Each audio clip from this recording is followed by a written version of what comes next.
මාතෘකාව ආර්ධව චක්‍රයවත් ඔසප් චක්‍රය. ළමයි දැන් මේ ආර්ධව චක්‍රයවත් ඔසප් චක්‍රය කියන්නේ චක්‍රානුකූල ක්‍රියාවලියක්.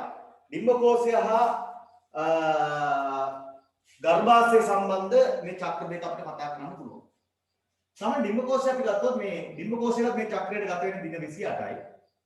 ගර්භාෂයත් මේක සම්පූර්ණ වෙන්න ගත වෙන දින 28යි. එතකොට වෙන වෙන 28 56ක් නෙවෙයි. දැන් ඩිම්බකෝෂය තුල චක්‍රානුකූල සිදුවන ක්‍රියාවලියක් තියෙනවා. ආර්ථව චක්‍රයේ සමයේදී ආර්ථව චක්‍රයේ චක්‍රානුකූල ක්‍රියාවලියේදී ඩිම්බකෝෂය තුල සිදුවන ක්‍රියාදාමයක් තියෙනවා. ඒ වගේම උෂ්ණ කෝෂයේ මේ ගර්භාෂය තුල සිදුවන ක්‍රියාදාමයකුත් තියෙනවා චක්‍රානුකූලව සිද්ධ වෙනවා. පැහැදිලිද? right. එතකොට අපි බලමු මේ ඩිම්බකෝෂය උෂ්ණ මේ ගර්භාෂය තුල සිදුවන ක්‍රියාවලිය පොඩ්ඩක් කතා කරන්න බලමු. सामान्य डिम्बकोशीय डिम्बයක් නිෂ්පාදනය ආරම්භ වන අවධිය අපි කියන්නේ සියුනිකා කියලා. ඒ සියුනිකා සෛල ඊට පස්සේ ළමයි ප්‍රාථමික සියුනිකා බවට පත් වෙනවා. ප්‍රාථමික සියුනිකා සෛල.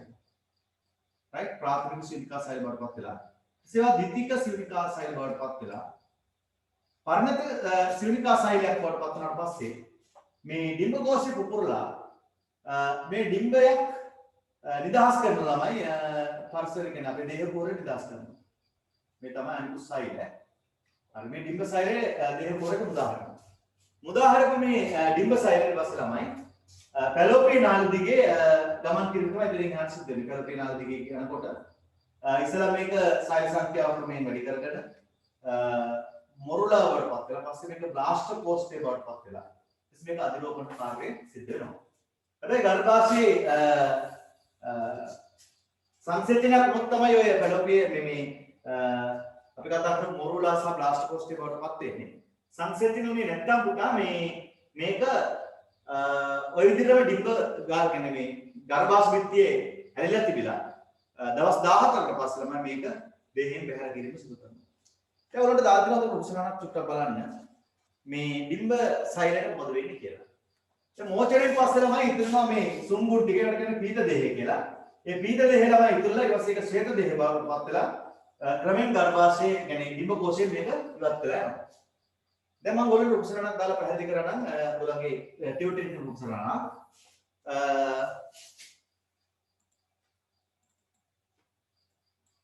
මේක දිහා බලනකොට මේ රූපසරාණි වලට පේනවා කොහොමද මේ ඩිම්බයක් නිෂ්පාදනය වෙන්නේ කියලා. මුල් කාලේ ළමයි දවස් බිඳුවේ ඉඳලා කියන්නේ මුල් දවස් ඉඳලා දවස් 14ක් යනකම් ඉස්සලම ඔන්න ඩිම්බේ ප්‍රාථමික ශූනිකා ක්‍රමයෙන් දීපික ශූනිකා වෙලා ග්‍රාෆික ශූනිකා වෙලා අවසාන ඩිම්බේ මෝචන 14 වෙනි දිනේ. 14 දිනේ වෙනකොට ඩිම්බේ මෝචන වෙලා ඊට පස්සේ ළමයි ඒක දැන් දේහ පොරෙන් උදාහරණ පැලෝපිනල් දෙකේ යද්දී ඩිම්බ කෝෂයේ අස්සේ සිදුවන ක්‍රියාවක් තමයි මේ. ඒවයි ඉතිරිච්ච සුම්බුන් ටික තමයි පීත දෙහි කියන්නේ. ඒ පීත දෙහි ඊට පස්සේ තමයි ශ්වේත දෙහි බවට පත් වෙලා අවසානයේ සීන වෙලා යනවා. සම්පූර්ණයෙන් ඩිම්බ කෝෂයේ යලි යථා තත්ත්වයට පවත් වෙන තවත් දවස් 14ක් ගත වෙනවා. මෙතන පොඩ වෙනවා දවස් මේ හරියට දවස් 14යි. ඊට පස්සේ ඩිම්බ කෝෂයේ යලි යථා තත්ත්වයට පත් වෙන දවස් 14යි ඔක්කොම දවස් කීයද 28යි. ඒතර මේක චක්‍රානුකූලව සිදුවන ක්‍රියාවක්. දැන් අපි ගත්තොත් මොන අද පටන් ගත්තා කියලා අද සිවිකා සෛලයක් ආරම්භ වුණා නම් වර්ධනය වෙන්නේ ඊට පස්සේ ප්‍රාථමික ශුනිකා ද්විතීක ශුනිකා වෙලා 14 දිනේ වෙනකොට තමයි ඩිම්බේ මෝචන වෙනවා. මෝචනාට පස්සේ ඩිම්බේ දැන් ඩිම්බ කෝෂය තුල නැහැ. ඊට පස්සේ ඒක තමයි මේ ඩිම්බ කෝෂය ගත්තොත් එහෙම. මේ ඩිම්බ කෝෂයේ ශුනිකා සෛලය තමයි මේ ප්‍රාථමික ද්විතීක ශුනිකා සෛලය වලටපත් වෙලා. ඊට පස්සේ මේක ඊට පස්සේ ළමයි පරිණත ශුනිකා සෛලයක් වලටපත් වෙලා. මේ ඩිම්බය සෛලය ඩිම්බ කෝෂය පුපුරලා දේහ පොරේට උදාහරණයක්. ඒතර මෙන්න මේ සුම්බුම් ටික ළමයි ඊට පස්සේ පීත දෙහි කියලා නම් කරලා සෙල් දෙහි හැදෙනවා. ඊට මේක ශීඝ්‍ර යනවා. මෙතන ළමයි දවස් 14ක් ගත වෙනවා. මෙතන දවස් 14ක් ගත වෙනවා. ඔක්කොම මේ ඩිම්බ කෝෂය සම්පූර්ණ වෙන්න දවස් 28ක් ගත වෙනවා. ඒ දවස් 28 කතන්දරේ තමයි මේ යන්නේ. මේ ඩිම්බ කෝෂයේ තුල සිදුවන ක්‍රියාවලිය විතරයි. නේද? ඒතර දවස් 14ක් ඩිම්බ සෛල නිෂ්පාදනලා මොචනයේ සිද්ධ වෙනවා. ඉතින් දවස් 14 ළමයි දින 28 වෙනවා. මේ ඩිම්බේ යලි යථා තත්ත්වයට ඩිම්බ කෝෂයේ යලි යථා තත්ත්වයටපත් වෙනවා. දැන් ඩිම්බ කෝෂ දෙකක් තියෙනවානේ. මේ ඩිම්බ කෝෂ දෙක මාර්ගෙන් මාරුවට තමයි වැඩ කරන්නේ. දැන් අපි ගත්තොත් අපේ ඩිම්බ කෝෂයේ අද ඩිම්බයක් මුකුත් කරොත් මේ ඩිම්බ කෝෂයෙන් ඊට පස්සේ මේක දවස් 14ක් ගිහලා ඩිම්බේ මෝචනය කරලා මෝචනය කරාට පස්සේ තවත් දවස් 14ක් මේක මුලින් යථාර්ථයටපත් වෙලා ඊළඟම ඒ දවස් 28 ඉවරුණා පස්සේ ඊළඟට පටන් ගන්න අනිත් ඩිම්බකෝෂය. ඊළඟ ඩිම්බකෝෂය තමයි ඊට පස්සේ නැවත වැඩ කටයුතු ආරම්භ කරන්නේ. ඒ කියන්නේ ප්‍රාථමික ආරම්භ වෙලා ඊට පස්සේ ඩිම්බයක් මෝචන අවස්ථාව පස්සේ ඒක නැතිලා යන දවස් 28. ඊට පස්සේ ඒකේ දවස් 28 ගත කරාට පස්සේ තමයි මේකට chance එක එන්නේ. ඒතර මේකේ ළමයි ඩිම්බයක් යම් මෝචනය වෙලා නැවත එම ඩිම්බකෝෂයේම ඩිම්බයක් මෝචනය වීම සඳහා දවස් 56ක් ගත වෙනවා. කොහොමද 56 දෙන්නේ? ඩිම්බය මෝචනය උදා ඉඳලා ඉතින් ඩිම්බය බැහැර වීම සිදු වුණාට පස්සේ ළමයි මේකට දවස් 14යි. ඊට පස්සේ ළමයි මේක ඩිම්බේ මෝචනය කියන්නේ ආරම්භ කරන ඩිම්බේ ප්‍රාථමික ශිනික ආරම්භ වෙලා 14යි තුල 28යි. තව 14ක් ගත වෙනවා ළමයි ඊට පස්සේ මේ ඩිම්බේ මෝචනය වුණාට පස්සේ ඒක යලි යථාර්ථයටපත් වෙන්නේ. ඒතර 14 වතුනා 28යි 14යි කියන ළමයි 28යි 42යි දවස් 42යි. ඊට පස්සේ ළමයි මෙතනින් ඊට පස්සේ ඊළඟ සතියේ දවස් ගන්න මේකේ ආරම්භ වෙන්නේ. ඒකට තමයි දවස් 14ක් කියන ප්‍රශ්න ඩිම්බේ මෝචනය වෙන්නේ. ඒතර අද 42යි දැසේ 14ක් කරාම කොහොම 56යි. පැහැදිලිද? වැඩ ඔක්කොම එතන දින 56ක් තමයි.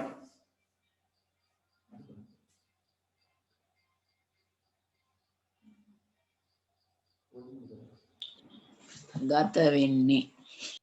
ඔකේ නේද? කියන්නේ මොකද ප්‍රශ්නේද? දවස් 56 කොහොමද?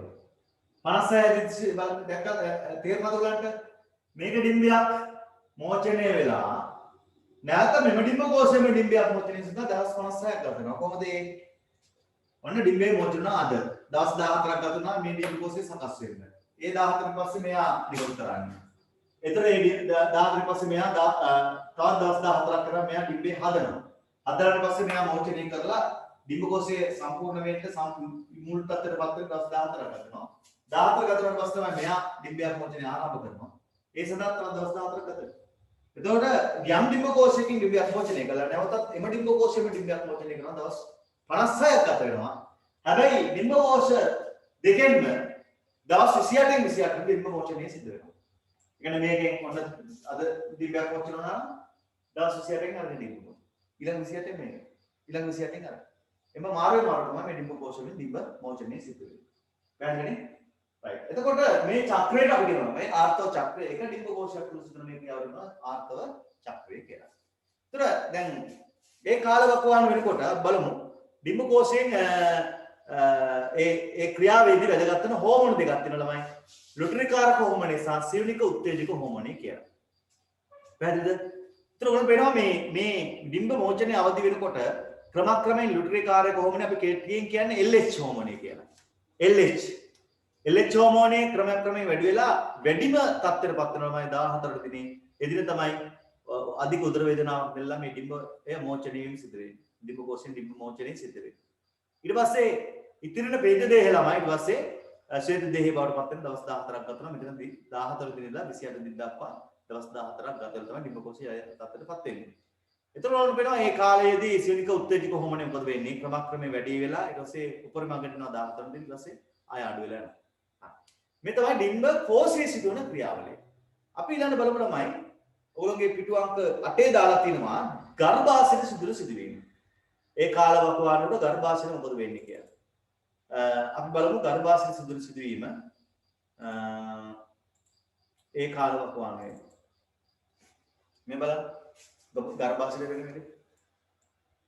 එතකොට ගර්භාෂයේ වෙන්නේ ඔන්න ළමයි දැන් මේ තමයි සාමාන්‍යයෙන් අරෙන් ඩිම්බේ නිෂ්පාදනය ආරම්භ වෙනකොට මේ කාලේ දෙනකොට තේරෙනවද?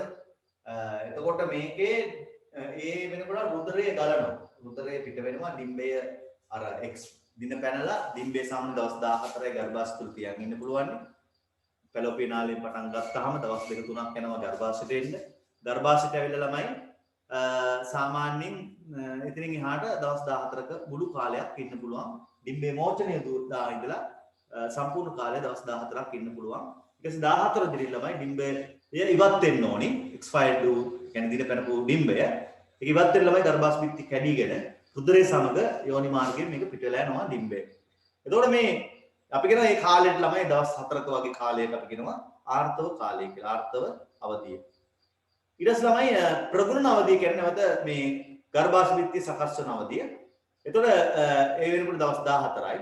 ඊට පස්සේ ළමයි ඉතිරි දවස් 14 තමයි ශ්‍රාව්‍ය අවධිය. මේ අවධියේදී ළමයි සාමාන්‍යයෙන් ඩිම්බේ සංසේචනය වුණොත් ඒ සඳහා ඉදිරි විකසන කටයුතු ආරම්භ කරන්න හොඳට වාහිනිමත් වෙලා ගර්භාෂ පිටිය හොඳට සකස් වෙලා තියෙනවා ඔයගොල්ලෝ නේද? හොඳින් සකස් වෙලා තියෙනවා. ඊට පස්සේ මොකද වෙන්නේ පුතා?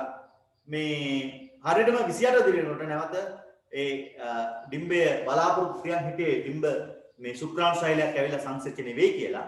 එහෙම සංසේචනය නොවුණු නිසා ඒ එක්ස්පයර්ඩ් දින පැනපු ඩිම්බය ඊට පස්සේ ළමයි මේක බැහැර කරන්න ඕනේ. ඒතර බැහැර කරනකොට රුධිරය කියන්නේ මේ සම්පූර්ණ ඩිම්බේ විතරක් අයින් කරන්න අපහසු ඩිම්බේ දැන් ගර්භාෂ පිටියට ඇලිලා නිසා ගර්භාෂ පිටියේ කොටස් කඩාගෙන රුධිරය සමග මේ ඩිම්බ ශෛලය යෝනි මාර්ගය හරහා බැහැර වෙනවා. අපි කියන එකට ආර්තව අවධි මෙතනලා ඕල් වෙනවා මේ කාලේ ආර්තව අවධි කියලා දාලා තින්නේ. මේ කාල වකවානුවේදී ළමයි සිදුවන එන්සයිම් වල වෙනස් වීම පැහැදිලිව දාලා තිනවා. ඔයගොල්ලෝගේ දාලා තින chart එකේ ළමයි පැහැදිලිව ඇඳලා නැති වෙති මම හිතන්නේ. අර දෙසවල පැහැදිලිව ඇඳ ගන්න පිටු අංක 8 එන්සයිම් වෙනස් වීම. 7 ළමයි එන්සයිම් දෙක පැහැදිලිව වෙනස් වෙන විදිය එන්සයිම් නෙමෙයි හෝමෝන දෙක වෙනස් වෙන විදිය පැහැදිලිව තියෙනව නේද? රුට්‍රි කාරක හෝමෝනයයි. ඔය දෙක පැහැදිලිව තියෙනවා. එතකොට ඔයගොල්ලන්ගේ පිටු අංක 8 රූපසකරණ මතන මේ එක හෝමෝනයක් පැහැදිලිව ඇඳලා නැහැ. හරි අපි ඒක ඇඳගමු. මේ තියෙන්නේ ඊස්ට්‍රජන් හෝමෝනේ ළමයි ආර්තව ඒ කියන්නේ ඩිම්බ මෝචනය වෙන දින වෙනකොට ඊස්ට්‍රජන් මට්ටම ගොඩක් ඉහළ යනවා. හරිද? ඊට පස්සේ මෙතන මේ වෙනකොට ඩිම්බ මෝචනය අවදි වෙනකොට ඊස්ට්‍රජන් මට්ටම ගොඩක් ඉහළ ගිහලා ඊට පස්සේ ඩිම්බ මෝචනයට පස්සේ ඊස්ට්‍රජන් අඩු වෙලා ගිහිල්ලා සාමාන්‍ය තත්ත්වයටපත් වෙනවා. ඊට පස්සේ ළමයි බලමු මම නිල් පාටෙන් එක අඳින්නම් ඊස්ට්‍රජන් වලට මොකද වෙන්නේ? ප්‍රොජෙස්ටරෝන් වලට මොකද වෙන්නේ කියලා. ප්‍රොජෙස්ටරෝන් ළමයි පහළ මට්ටමකින් පටන් අරන් ඩිම්බ මෝචනය වෙන අවධියකට යම් ප්‍රමාණයකට ඩිම්බ මෝචනයෙන් පස්සේ ළමයි විශාල ලෙස වැඩි වෙනවා. වැඩි වෙන්නේ මේ අදිසිය සංසේචනය වුණොත් ඒ සඳහා දේ හඩ ගස්සන්න. හැබැයි සංසේචනය නොවන නිසා දින 28ට පස්සේ මෙයාගේ බලාපොරොත්තු සුන් වෙනවා. ඊට පස්සේ ළමයි අඩු වෙනවා. ඔයගොල්ලෝ මෙන්න මේ නිල් පාටින් ඇඳපු ඒක මම හිතන්නේ ඇඳලා නැත්නම් ඒක අඳින්න ඉක්මනට.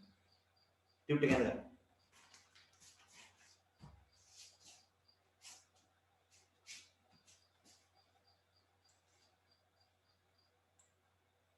නිල් පාටින් ඇඳපු රෝසන අඳින්න.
මොකක් කියනවද දන්නේ නැහැ. තාත් සින්දුවද කිව්වේ? කවුද ගීතයක් ගායනා කරේ පුතේ? හරි. මොකක් හරි කෙනෙකුට මොන හරි සිග්නල් අඩුයි ඒකයි. හරි. දැන් ඒක ඇඳලා ඉවරයි නේ පුතා. ඒක වැඩද කියන්නේ ඉතින් අපි ඇඳලා ඉවරයි කියන්නේ. හරි. අපි එනම් පුතා පාඩමේ පිටු අංක 6ට එන්න ආපස්සට පිටු අංක 6ට. පිටු අංක 6ට එන්න අපි පිටු අංක 6 ඉඳලා සටහන් සම්පූර්ණ කරගෙන යනවා. රයිට්? කියවන්න බලන්න. ආර්ථ චක්‍රයවත් ඔසප් චක්‍රය වැඩිවියටපත් ස්ත්‍රියකගේ ප්‍රජනකපත්ති ආශ්‍රිතව සිදුවන චක්‍රානුකූල ක්‍රියාවලිය ආර්ථව චක්‍ර ලෙස හැඳින්වෙන්නේ. ආර්ථව චක්‍ර ලෙස හැඳින්වෙන්නේ. ඉස්තන ලියන්න ආර්ථව චක්‍රය කියලා. ආර්ථව චක්‍ර ලෙස හැඳින්වෙන්නේ. ඉදුවර කැම්මේ ගොන් කරලා ඉන්න ඉදුවර කොල්ලෙක් කළා මොකද මේ හැංගෙන්නේ? මලේසියාවේ නැද්ද මේක කැම් එක? දිල්කි අන්නේ වෙන්නේ නිකන්. එතකොට මේ කම්මැලි නේද? කොල්ලොත් අපේ chat එකේ ඉන්නවා කියලා තේරෙනවද? නැත්නම් කෙල්ලෝ විතරයි මේ. නේද? හරි ඊළඟට එක් ආර්ථ චක්‍රයක් සම්පූර්ණ වීමට ආසන්න වශයෙන් දින කීයක් ගත වෙනවද? 28ක් ගත වෙනවා. දින 28ක් ගත වෙනවා. දින 28ක් ගත වෙනවා. හරි. අපි ආව ළමයි පිටු අංක 7ට පිටු අංක 7 පෙන්න ගන්න පුතේ. පිටු අංක 7. ළමයි ආර්ථ චක්‍රය අපිට මේ සාමාන්‍යයෙන් ඩිම්බකෝෂය ආශ්‍රිතව අපි ගත්තොත් ළමයි ප්‍රධාන කොටස් දෙකකට බෙදෙනවා. ඩිම්බකෝෂය ආශ්‍රිතව සිදුවන ක්‍රියාවලිය සහ ගර්භාෂය තුළ සිදුවන ක්‍රියාවලිය කොටස් දෙකයි. ඩිම්බකෝෂය තුළ සිදුවන ක්‍රියාවලිය අපි කොටස් දෙකකට බෙදලා දෙනකොට පේනවා මොකක්ද අවස්ථා දෙක සියුනික අවධියයි ලුයිටියල් අවධියයි කියලා. අවස්ථා දෙකකට අවධි දෙකකට බෙදෙනවා. රයිට්? ලියමු අපි. ස්ත්‍රී ප්‍රජනක සෛල වන ඩිම්බ සෛල මුදාහරනු ලබන ඩිම්බකෝෂ යුගල මාරුවට ක්‍රියාත්මක වීම සිදුවේ. ආර්ථ චක්‍රයේ සිදුවීම් මාලාව ප්‍රධාන ස්ථාන දෙකක් ආශ්‍රිතව සිදුවේ. නම් 1 ඩිම්බකෝෂය තුළ සිදුවන වෙනස් වීම. ඩිම්බකෝෂය තුළ සිදුවන වෙනස් වීම. ඩිම්බකෝෂය තුළ සිදුවන වෙනස් වීම. රයිට්? නඳුරුත් ඉන්න ඒකේ මේ ඔෆ් කරගෙන ඉන්නේ නේද? හරි. ඔහොම ඉන්න ගෙදර දා වීඩියෝ කරලා ඉන්නේ ඉතින් කම්මැලි නැත්නම් මට ළමයි ඉන්නකොට පේනවනේ. ඩිම්බකෝෂයේ යුගල මාර්ග ක්‍රියාත්මක සිදුවේ. ආර්ථ චක්‍රයේ සිදුවීම් මාලාව ස්ථාන දෙකක් ආශ්‍රිතව සිදුවේ. නම් 1 ඔයගොල්ලෝ ලිව්වා ඩිම්බකෝෂයේ ඩිම්බකෝෂය තුල සිදුවන වෙනස් වීම. 2 ගර්භාෂය තුල සිදුවන වෙනස් වීම. ගර්භාෂය තුල සිදුවන වෙනස් වීම. තර්ශිකා කැම්මේ කොන් කරලා තියන්න. ඩිම්බකෝෂය තුල සිදුවන වෙනස් වීම මොනවද? ඩිම්බකෝෂය මගින් ඩිම්බ සෛල මුදා හැරීම සිදුවේ. ඩිම්බකෝෂය තුල සිදුවන වෙනස් වීම ප්‍රධාන අවධි දෙකකට බෙදේ. මොනවද ළමයි ඩිම්බකෝෂය තුල සිදුවන අවධි දෙක ලියන්නේ? 1 සියුනික අවධිය. මෙන්න මෙතන තියෙනවා ඔයගොල්ලෝ බලලා ලියන්න. සියුනික අවධිය. 2 ලියුටියල් අවධිය. ලියුටියල් අවධිය. සියුනික අවධිය, ලියුටියල් අවධිය.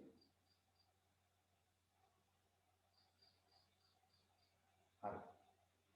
දැන් මෙන්න ඩිම්බකෝෂය තුල සිදුවන ක්‍රියාදාමයේ රූපසරණක් මම දාලා දෙන ඔයගලන්ට. ඕල් වෙනලා රුධිරකාරක හෝමෝනය ඩිම්බ මෝචනය වෙන දිනනකොට ගොඩක් වැඩි වෙනවා. වැඩිලා ඊට පස්සේ අපි ආඩු වෙලා යනවා. ඒ වගේම සියුනික උත්තේජක හෝමෝනය ළමයි වැඩි වෙලා තිබිලා. ඒක අභිභවා යනවා ලිට්‍රිකාරක හෝමෝනය සියුනික උත්තේජක හෝමෝනය ඊට පස්සේ අඩු වෙලා යනවා. එතකොට මේ හෝමෝන වෙනස් වීම පොඩ්ඩක් මතක තියාගන්න. අපි සියුනික අවධිය කියන්නේ ළමයි මෙතෙන්ලා මෙතෙන්. ඒ කියන්නේ ඩිම්බයක් නිෂ්පාදනයේ ප්‍රාථමික අවධිය, ද්විතීයික අවධිය සහ ග්‍රාෆිය සියුනික හැදිලා ඊට පස්සේ ඩිම්බේ මෝචනය වෙන අවස්ථාව දක්වා කාලය අපි කියන්නේ සියුනික අවධිය කියලා. මේ සියුනික අවධිය තුළ විස්තරය තමයි මේ අපි ලියන්නේ. රයිට්? සටහන් ලියා ගමු පුතා. පිටුට්‍රිය ග්‍රන්ථයේ ශ්‍රාවය කරන ස්තරට FSH ඒකට කියන්නේ සියුනික උත්තේජක හෝමෝනය කියලා. මගින් ප්‍රාථමික සියුනිකාවක් හිස්තැන ප්‍රාථමික සියුනිකාවක් ග්‍රාෆීය සියුනිකාවක් බවට පත් වී මුදා හැරීමට සුදුසු ඩිම්බයක් සෑදීම සියුනික අවධියේදී සිදුවේ. මෙම අවධිය දින 14ක් පමණ වන අතර මෙම කාලය තුළ ඩිම්බකෝෂයෙන් ඊස්ට්‍රජන් හෝමෝනයේ ස්‍රාවය වීම සිදුවේ. ඊස්ට්‍රජන් හෝමෝන ස්‍රාවය වීම සිදුවේ.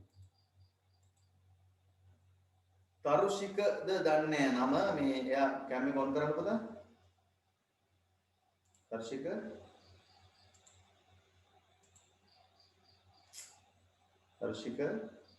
හසිනී බැක් කැම් එක දාගෙන ඉන්නේ හසිනී ඊළඟ ලියටල් අවධියට යන්න මම මාතෘකාව ලියටල්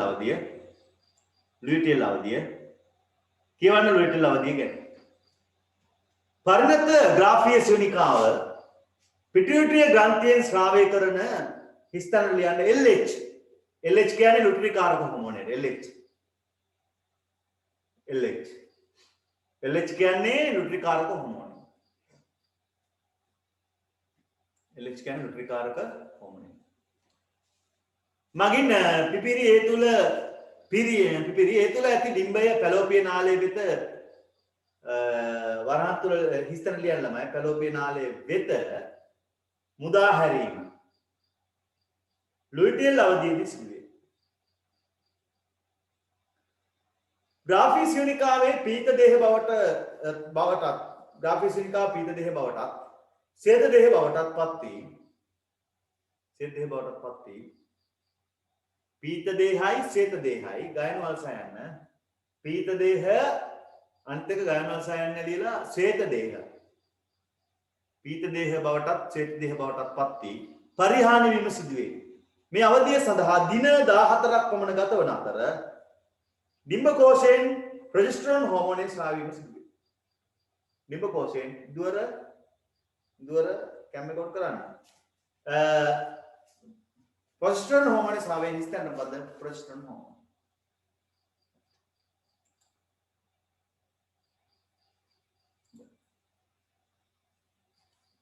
හොඳයි පුතේ එහෙනම් අපි යමු ඊළඟ කොටසට. අපි ඊළඟ කොටස තමයි පිටු අංක 8. පිටු අංක 8ට යන කලින් නැවත වතාවක් මම ඔයගොල්ලෝ ඩිම්බකෝෂය ඇඳලා ගර්භාෂ්පිතිය ඇඳලා පොඩි පැහැදිලි කිරීමක් කරන්න. මේ කාලය තුල මේ ආර්ථෝ චක්‍රය නැවත පැහැදිලි කිරීමක් කරන්න. right? සාමාන්‍ය වැඩිපුර ළමයිට නොතේරෙන කොටසක් වගේම වැඩිපුර විභාගවල ප්‍රශ්න වෙන කොටසක් තමයි මේ කොටස. මේ සාමාන්‍ය නැවත පැහැදිලි කිරීමක් කරන්න. මේ තමයි පුතා පැලෝපිය නාල ගුණීලය. මේ තමයි පැලෝපිය නාලය. මේ තමයි ගර්භාෂය. මේ තමයි ශ්‍රීවය. මෙන්න ශ්‍රීවය කියලා කියන්නේ ඊට පස්සේ මේ පැත්තට පැලෝපිය නාලය සහ ඒක කොටස් කියලා මම මේ කොටස අදින්නේ. ඊට පස්සේ මේ තමයි ගර්භාෂ පිටිය. මෙතන කියන ශ්‍රීවය. ශ්‍රීවයෙන් පස්සේ ආවෙන්නේ යෝනි මාර්ගය. සෙන්ටිමීටර් 10ක් විතර දිග කොටසක්. ඊට තමයි මේක බාහිර ලිංගේන්ද්‍රය.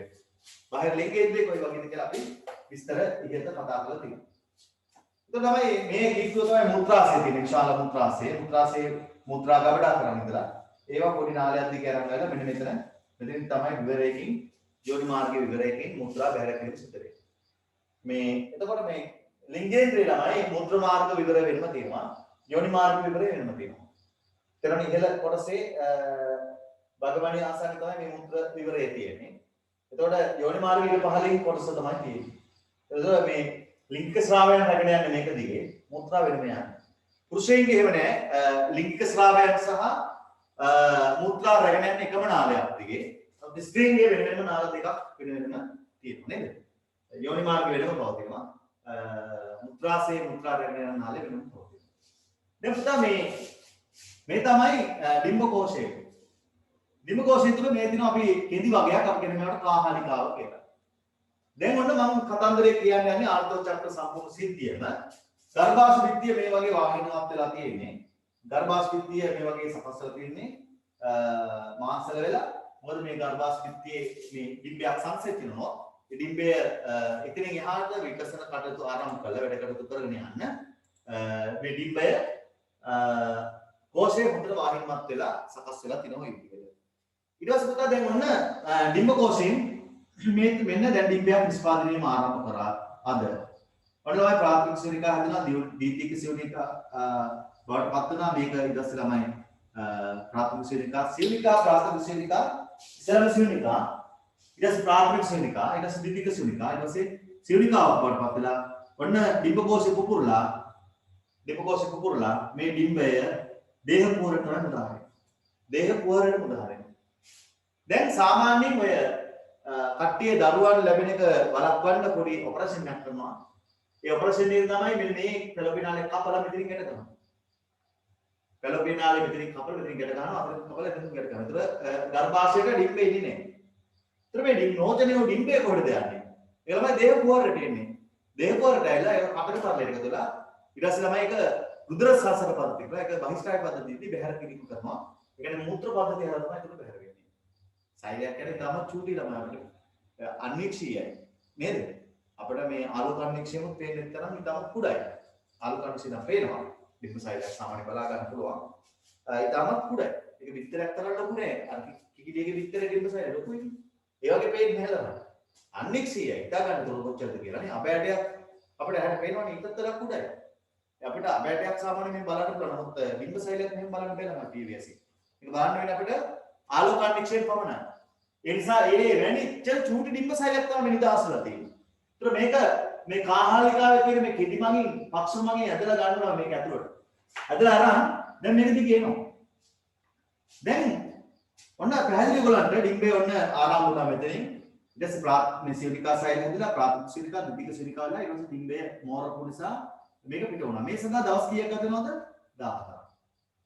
ඊළඟ දවස් 14 ළමයි මේක යලි යථා තත්ත්වයටපත් වෙනවා. මේ ඩිම්බ කෝෂය ආස්තික ක්‍රියාව මම ගත්තා. එතකොට මේකේ හැදෙන මේ ඉදිරිච්ච සුම්බුම් වලට කියනවා පීත දේහය කියලා. පීත දේහය තවන්නකොට ශ්වේත දේහය කියනවා. අවසානයේ ඒවත් මුකුත් දකින්න ලැබෙන්නේ නැතුව ඉවරලා යනවා. ඒක ඔන්න ඩිම්බ කෝෂය පිරිස කරනවා. මෙතන දවස් 14ක් ගත වුණා. මේක පිරිස කරනකොට දවස් 14යි. මේ 14 දිනේ ඩිම්බේ මෝචනය වුණා. මෝචනයේ දුදා ඉඳලා හරියටම මේ ඩිම්බේ තවත් දවස් 14ක් මේ කාලේ මේ කොට්ටෝසේ ඉන්න පුළුවන්. දවස් 14ක්. කොහොමද වෙන්නේ පුතා? දැන් අද ඩිම්බේ මෝචන වුණා නම් පළවෙනි දවසේ විතර තියෙයි, දෙවෙනි දවසේ මෙතෙන් දෙයි, තුන්වෙනි දවසේ විතර මෙතෙන් විතරයි. හතරවෙනි දවසේ ළමයි ගර්භාෂ පිටියට ඇවිල්ලා මෙයා බලන් ඉන්නවා කවුරු වෙනකන්ද සුක්‍රාණු සෛලයක් ඇති. සමයාගේ එකම බලාපොරොත්තුව තමයි සුක්‍රාණුවක් මීට් වීම. නේද? සුක්‍රාණුවක් මොන කියන්නේ? ඒතර සුක්‍රාණු සෛලය ශිෂ්ණයක් මගින් පුරුෂයෙකු විසින් මෙතෙන්ද ගෙනල්ලා දානවා. ගෙනල්ලා දාන්නේ මේක ඇතුලේ මෙතෙන්ද. ෆැලෝපියන් දිගේ මෙහාට අරන් එන්නේ නේ. මෙන්න ශ්‍රීවේ කියන ස්ථානේ විතරයි එන්නේ. මෙතන විතරයි ගෙනල්ලා දාන්නේ. ඒතර සුක්‍රාණු මේ හරිය විතරයි ඉන්නේ. අර වලිගයක් සහිත සුක්‍රාණු සෛල මෙතන විතරයි ඉන්නේ. මෙතනින් එහාට ළමයි තනියම පීනගෙන යන්න ඕන.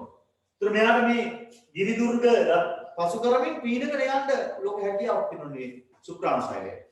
සුක්‍රාණු සෛල මේක ළමයි පීනගෙන ඇවිල්ලා ගොඩාක් දුරට ළමයි මේ නිම්බේ මෝචනයේ මුල් අවධියේ තමයි සංසේචනය වෙන්නේ. ගොඩාක් දුරට ෆැලෝපියන් නාලය තුලම සංසේචනය වෙන්නේ. ෆැලෝපියන් නාලය තුල තමයි සංසේචන කාර්යය සිදු වෙන්නේ. ඒතර මේ ඩිම්බය වලිගයක් මේ සුක්‍රාණු සෛලයට වලිගයක් සහිතයි. මෙතන සුක්‍රාණු සෛලය. ඒ සුක්‍රාණු සෛලයට වලිගයක් සහිත පීනගෙන එනවා. ඇවිල්ලා ඊට පස්සේ මේ ඩිම්බ සෛලයත් එක්ක එකතු වෙනවා. එකතු වෙන්නේ ෆැලෝපියන් නාලය තුලදී. මේ හරියට විතර වෙන්න පුළුවන්. නේද? මේ තමයි ඩිම්බ සුක්‍රාණු සෛලය. ඒ එකතු වෙන ක්‍රියාවට අපි කියන්නේ සංසේචනය කියලා. ඉතින් පුතා මේ සංසේචනය සුක්‍රාණු සෛලයක් ඇතුළු වෙන්නේ නැත්තම් පුරුෂයෙක් සමග සංසර්ගයේ යෙදුනේ නැත්තම් සුක්‍රාණු කොහොමවත් නැහැ. එතකොට මේ ඩිම්බ සෛලය මෙහෙම එනකොට මෙයා බලාපොරොත්තු වෙනවට සුක්‍රාණු සෛලයක් නැහැ. ඊට පස්සේ මේ ගර්භාෂ්පිතිය තුල රැඳිලා ඉන්නවා. තව ටික කාලයක් ඔක්කොම දවස් 14 ඉන්න පුළුවන්. මෙතන ඩිම්බේ මෝචනය කරනකොටම ඩිම්බේ එක්ස්පයර්ඩ් ඩේට් එක ගහලා ඉන්නේ දවස් 14යි දින 14යි. ඒ කියන්නේ මෙතන මෝචනය උදා ඉඳලා හරියටම දවස් 14ක් ඉඳලා 14 දවස් තමයි බලන් ඉඳලා බැරිම තැන මේක දැන් අයින් වෙන්න ඕනේ. අයින් වෙන්න බැහැ දැන් මේක ඇලිලා ඉවරයි ගර්භාෂ්පිතිය. අයින් වෙනවා නම් මේ කොටස පැසවලා තුවාලයක් වගේ ඇතිලා ළමයි ඊට පස්සේ තමයි මේක ඒ තුවාලයෙන් මුද්‍රයක් ගන්නවා. ඩිම්බයක් නිකුත් කරනවා. ඒකල මේ යෝනි මාර්ගය හරහා බැහැරෙන්න. මේ රුධිරය පිටේ ගලවත් තුවාලේ සුව වෙනකම් තියෙනවා. තුවාලේ සුව වෙන දවස් දෙක තුනක් සාමාන්‍ය තුවාලයක් සුව වෙන කොච්චර කාලයක් වන්ද දවස් 4ක් 5ක් යනවා. නේද? ඒ වගේ කාලයක් ගත වෙනවා මේ රුධිරය පිටේ මේ වෙනකම් තියෙනවා.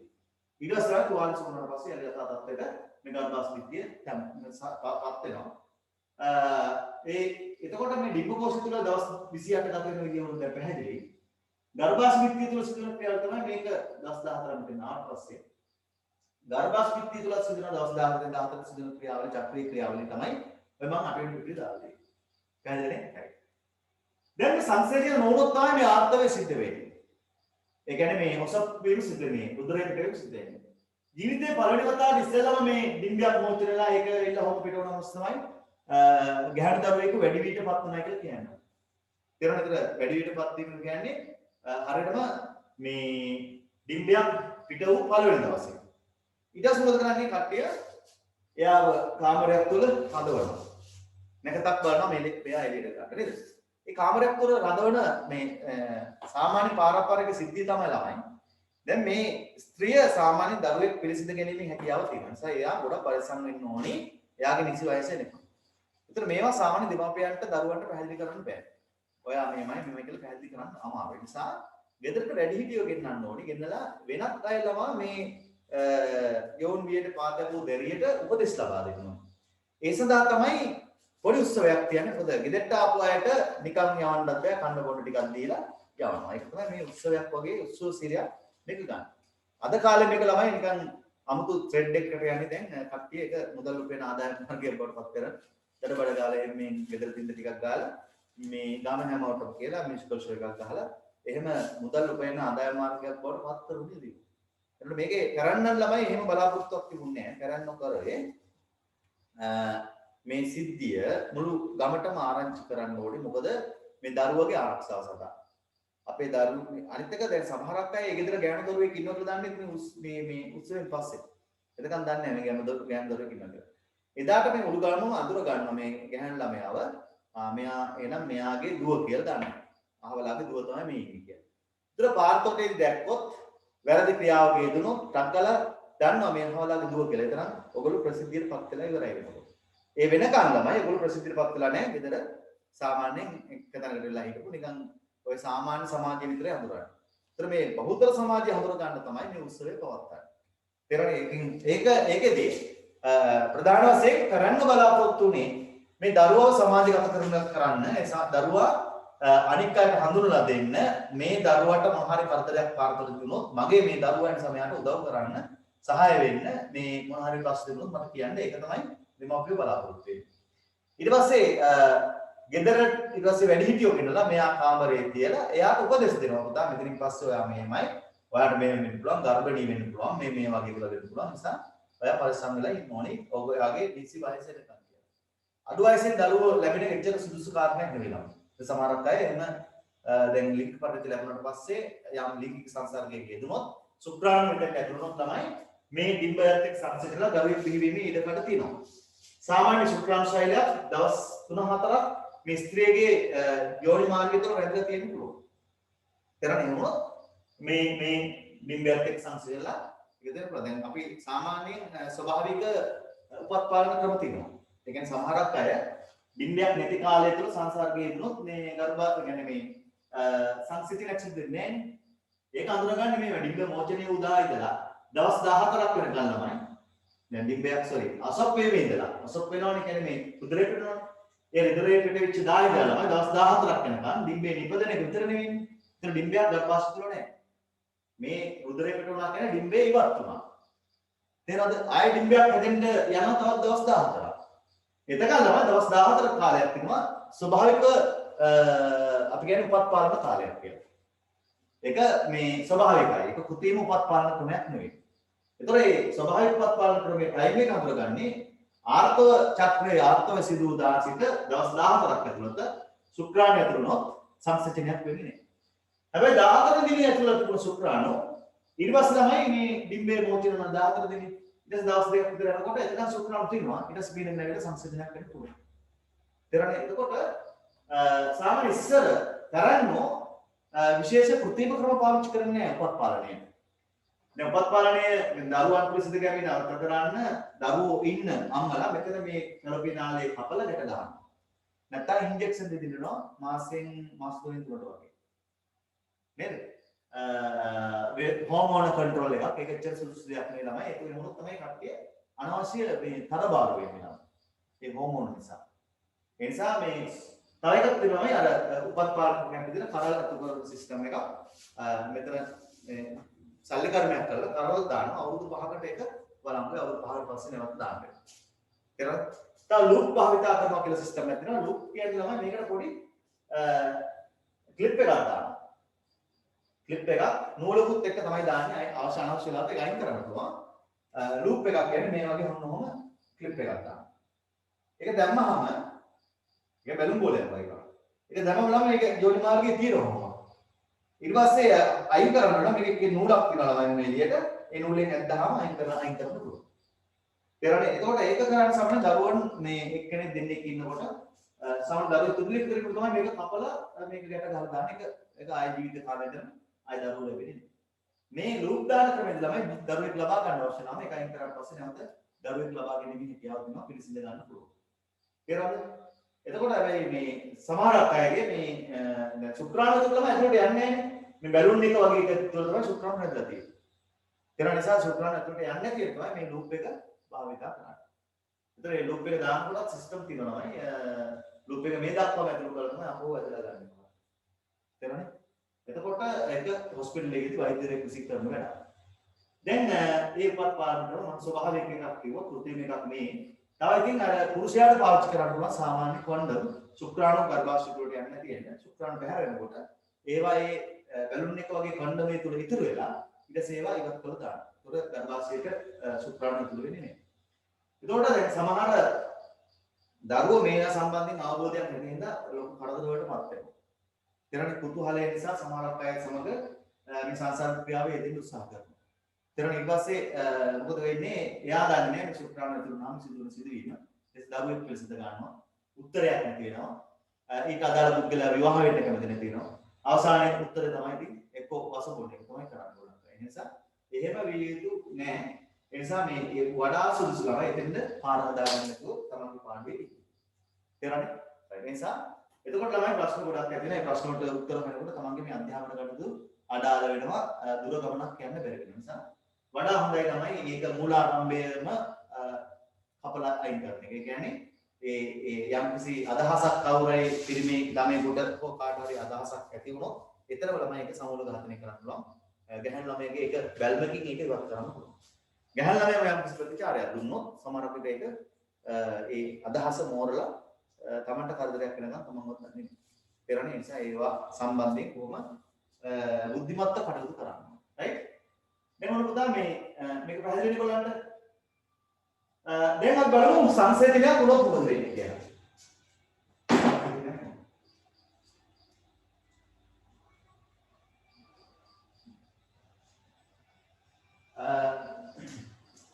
සංසේචනයක් වුණොත් පුතේ මේ මේතර තමයි සංසේචනය. සංසේචනම අපි කියන්නේ තනි සෛලයක් යුක්තාණු කියලා. ඒ යුක්තාණු සෛල සංඛ්‍යාව වැඩි වුණොත් අපි කියන්නේ ඒකට මොරුලාව කියලා. මොරුලා ගැස ගර්භාෂ්‍යවිත්‍ය තැම්පත් වුණා අපි කියන්නේ බ්ලාස්ටෝකොස්ටේ කියලා. බ්ලාස්ටෝකොස්ටේ ඉවස් ළමයි සාමාන්‍ය මිනිස් ස්වරූපයක් ගන්න අපි කියනවා බ්‍රූනේ කියලා. බ්‍රූනේ. ඊස් බ්‍රූනේ ළමයි මේක ඇතුළේ වර්ධනය වෙලා කලු කන්දේ කියලා පිටින වෙලක් හැදිලා පිටින වෙලෙන් තමයි දරුවාට පෝෂණය ලබා දෙන්නේ. මවගේ ගර්භාෂ්‍යවිත්‍යයේ උදරයේ තියෙන පෝෂක පදාර්ථ අරගෙන දරුවාට උදරයට දෙනවා වගේම දරුවාගේ බහිස්ථාන ද්‍රව්‍ය මවගේ උදරයට පුෂ කළා මවගේ බහිස්ථාන පද්ධතිය හරහා තමයි බහැර කිරීම සිදු කරන්නේ. රයිට්? අපි ඉතින් එහාට විකසන කටයුතු තවදුරටත් කතා කරමු. මෙන්න මේ අපි ඉන්නේ ළමයි පිටු අංක 7 ඒ කොටස් ටික අපි පොඩ්ඩක් වර්ක් කරලා නේ. පිටු අංක 7 ෙදී ඉන්නේ පුතා. වැරදි නම් කියන්න මට. පිටු අංක 7 ද අපි ඔසින් කවදී ගැන කතා කරන්න. ලියන්න.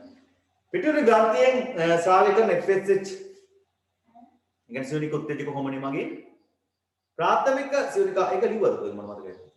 ප්‍රාථමික සිවුනිකාවක් ග්‍රාෆ්‍ය සිවුනිකාවක් බවට පත් වී මුදා හැරීමට සුදුසු ඩිම්බයක් සෑදීම සිවුනිකා අවධිය. ඔක ලිව්වද? ලියුටල් අවධිය. ලිව්වද? ලිව්වා. එහෙනම් අටවෙනි පිටුවට යමු. ඔගොල්ලෝ කියන්න ගන්න තවලුම් කාලෙ තමයි නැස්ති වෙන්නේ. right.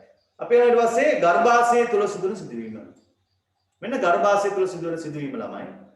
මේ ආර්තවයේ සිදුවන රුධිරය පිටන අවධිය නැවත යථා තත්ත්වයට පත් වෙන අවධිය කියන්නේ ප්‍රගුණ අවධිය කියන්නේ ප්‍රගුණ අවධිය. ඊට තමයි වාහිනිමත් වෙලා හොඳට ගර්භාෂ්පිත්‍ය මොදින් සකස් වෙලා තිනවා ඩිම්බය සංසුචනලා ආවොත් ඒකට පෝෂණය සපයන්න. ඒ අවධිය තමයි ශ්‍රාව්‍ය අවධිය. ඊට පස්සේ තමයි 28 වෙනි දිනේ නැවත ආර්තව චක්‍රය සිද්ධ වෙනවා. නිසා සෑම මාසේ දවස් 28 28ට තේරෙන්නේ මේ ආර්ථව චක්‍රය සිදු වෙනවා. උදේ මේ මාස අද දවසේ ආර්ථව චක්‍රය සිදු කෙනෙක්ගේ ඊළඟ දවසේ ඊළඟ මාසෙත් මේ අද දවසේ නෙමෙයි. තේරෙන්නේ? අද දවස් අපි 20යි කියලා කියමුකෝ. අද ආර්ථව සිදු වුණා නම් ඊළඟ මාසේ 20 නෙවෙයි ආර්ථව සිදු වෙන්නේ සමහර විට 18 වගේ වෙන්න පුළුවන්. 18 19 ඊට පොඩ්ඩක් ඉස්සරහට. ඒතර මේ ආර්ථව චක්‍රය ළමයි එහෙම නීතියක් නේ අනිවාර්යයෙන්ම එදිනටම වෙන්න ඕන කියලා. ඒ කාලවකවානුව එහා මෙහා වුණා කියලා ඔයගොල්ලෝ බය වෙන්න එපා. හැබැයි ඕනවට පමණට වඩා පසුවීම ප්‍රශ්නයක් වෙනවා. ඔයගොල්ලන්ට විශ්වාසයි නම් යම් කිසි මේ ශුක්‍රාණු ඇතුළුනේ නැහැ කියලා ඔයගොල්ලන්ට බය වෙන්න කාරණේකුත් නැහැ. හැබැයි එහෙම සංසාර ක්‍රියාවේ යෙදුනොත් යෙදලා තිබුණොත් බය වෙන්න කාරණයක් අනිවාර්යෙන් ආර්ථව චක්‍රයේ දින පහ වුණොත් ඒ කියන්නේ මෙයා පිළිසිඳගෙන දරුවෙකු පිළිසිඳගෙන කියලා අපිට පොඩි සැකයක් තියෙනවා. ඒ සැකේ තහවුරු කරගන්න ඔයගොල්ලන්ට පොඩි පරීක්ෂණයක් කරන්න පුළුවන්. ෆාමසියේ තියෙන ළමයි ප්‍රෙග්නන්ස් ටෙස්ට් කියලා පොඩි කඩදාසියක්. පුංචි කඩදාසියක් තියෙනවා ප්‍රෙග්නන්ස් ටෙස්ට් කියලා. ඒක අරගෙන ළමයි මොන මුත්‍රා සාම්පලයකට දාලා පරීක්ෂා කරන්න පුළුවන්. දැන් මුත්‍රා සාම්පලයක් කරන් අර ප්‍රෙග්නන්ස් ටෙස්ට් එක මේක ඕපන්. ඊට පස්සේ ළමයි ප්‍රෙග්නන්ස් ටෙස්ට් එකේ ප්‍රෙග්නන්ස් ටෙස්ට් ගන්න තියෙන ඔයගොල්ලන්ට මේ ෆාමසි ගත්තාම ඒක තියෙන ළමයි පුංචි කඩදාසියක් තියෙන. ඒකේ මැද දෙපැත්ත සිලෝටෙක් දෙයක් තියෙනවා. ඒක මෙහෙමයි තියෙන්නේ. මොහොම තියෙනවා. අපි අල්ල ගන්න පැත්තේ පොඩි ඊතලයක් තියෙනවා ඔන්න ඔහම ඇදලා. රයිට්? මෙතන තමයි අල්ලන්නේ. මේක දෙපැත්තට සිලෝටෙක් එක වගේ ගලවන්න තියෙනවා. අර විනිවිද පේන සිලෝටෙක් එකක් වගේ එකක්. මෙතනින් අර ස්ටිකර් ගලවනවා වගේ මේ පැත්තට එකයි එහා පැත්තට එකයි ගලවන්න තියෙනවා. ඊට පස්සේ මැද තියෙනවා. දැන් මෙහෙම අල්ල ගත්තොත් මේ පැත්තට කොස්සක මේ පැත්තට කොස් ගලවලා ඒ ගලවපු කොටස් දෙකෙන් මෙහෙම අල්ල ගන්න. එතකොට ගලවපු කොටස් දෙක ඔන්න ඔහම නිකන් තියෙන නිකන් මෙහෙම. ඔහොමම තියෙන්නේ. ඒකත් එක්ක අල්ලගෙන මේ කොටස ළමයි ගිල්වන්න මුත්‍රා සාම්පලේ ගිල්ලුවට පස්සේ මේකේ එක ඉරක් වැදුනොත් ප්‍රශ්නයක් නෑ. ඒ තමයි ඊස්ට්‍රජන් ප්‍රමාණය පෙන්වන්න කරන්නේ. තව ඉරක් වැදුනොත් ළමයි පොසිටිව් කියලා කියනවා අපි. පොසිටිව් කියන්නේ එයා ගර්භණී. මේ මේරිකල් දෙකක් තිබුණොත් එයා ගර්භණී බවට පත් වෙලා ඉවරයි. ඒ කියන්නේ අර උදරේ ඉදිරියට නිරාගෙන ඔය කෑම අරුචි ඇති වෙලා ඒ මුල් ಜಾති කන්න ඇති වෙන ඒ ලක්ෂණ එන්න කලින් මේ තමන්ට සැකයක් තිබුණොත් තමයි හිම ටෙස්ට් එකක් කරන්න පුළුවන්. ඒක නිකන් වෛද්‍යරෙක් මොන ගෙහෙච්ච නෑ. මුත්‍රා සාම්පලයක් අරගෙන ඒකේ මේ ටෙස්ට් එක ඔබන්න තියෙනවා. ඊට පස්සේ ඒක ඉරි වදිනවා ළමයි. එක ඉරයි නම් ප්‍රශ්නයක් නෑ. ඉරි දෙකක් තිබ්බොත් ප්‍රශ්නයක් තියෙනවා. ඒ කියන්නේ ප්‍රශ්නයක් නෑ. විවාහ වෙච්ච කෙනෙක් නම් විවාහ වෙලා නැත්නම් ප්‍රශ්නයක් තියෙනවා. එතකොට ඒක තමයි අපි කියන්නේ ප්‍රෙග්නන්ස් ටෙස්ට් එකක් කරනවා කියලා. අපි පොඩ්ඩක් මේක සටහන මුල් ටික ලියාගමු. ගර්භාෂය තුළ සිදුවන වෙනස් වීම. ගර්භාෂය තුළ සිදුවන වෙනස් වීම ප්‍රධාන අවධි තුනකි. 1. ආර්තව අවධිය. ආර්තව අවධිය කියන්නේ. 2. ප්‍රගුණන අවධිය. ප්‍රගුණන අවධිය. 3. ශ්‍රාවී අවධිය. ශ්‍රාවී අවධිය. දුවර ශ්‍රාවී අවධිය. මොකද මෙහෙම කැම් එක ඔෆ් කරගෙන කරන්නේ. වීඩියෝ එකක් දුනවද? නේද? හරි ඊළඟ